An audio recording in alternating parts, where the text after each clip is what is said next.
নির্জন গ্রামের প্রান্তে এক ছোট্ট কুঁড়েঘরে থাকত মাধবী। বয়স ৩০-এর কোঠায়, তবু মুখে লেগে থাকত এক অদ্ভুত জেদ। সমাজের চোখে সে ছিল বিধবা, যার কোনো মূল্য নেই। কিন্তু মাধবী নিজেকে অন্যভাবে দেখত। তার কাছে জীবন মানে ছিল এক নতুন যুদ্ধ।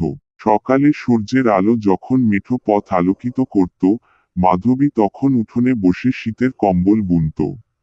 প্রতিদিন গ্রামে ঘুরে ঘুরে তার বোনা কাপড় বিক্রি করত। গ্রামের মেলায় একদিন মাধবী তার বোনা কাপড় নিয়ে দাঁড়িয়েছিল। পাশের দোকানের লোকেরা হাসাহাসি করে বলল, বিধবা বেচারা, মেলায় কেন? মাধবী কষ্ট পেলেও কিছু বলল না। সে জানত, জীবন চলার পথে অপমান তো সঙ্গী হবেই।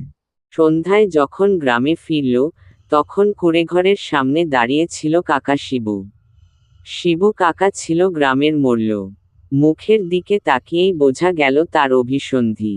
কড়া গলায় মাধবীকে বলল, এই কাজ করে কি তোর মান থাকে? তুই তো বিধবা, ঘরে চুপচাপ বসে থাকাই ভালো। মাধবী এবার থেমে থাকলো না। বলল, কাকা, বিধবা হলে কি বেঁচে থাকার অধিকার হারিয়ে ফেলি? এই কাপড় বুনে নিজের সম্মান বাঁচাই, নিজের মতো বাঁচবো, কারো করুণায় নয়। গ্রামের মানুষ এই প্রথম মাধবীর সাহস দেখে অবাক হল।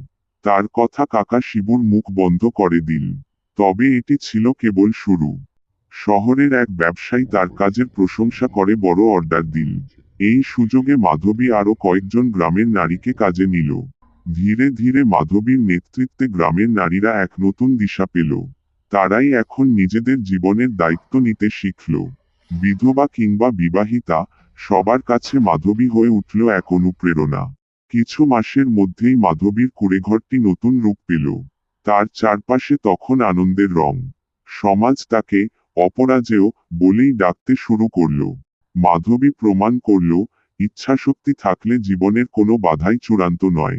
মানুষের ছোট্ট চেষ্টাগুলো কিভাবে সমাজে বড় পরিবর্তন আনতে পারে, মাধবীর জীবন তার উজ্জ্বল উদাহরণ হয়ে রইল।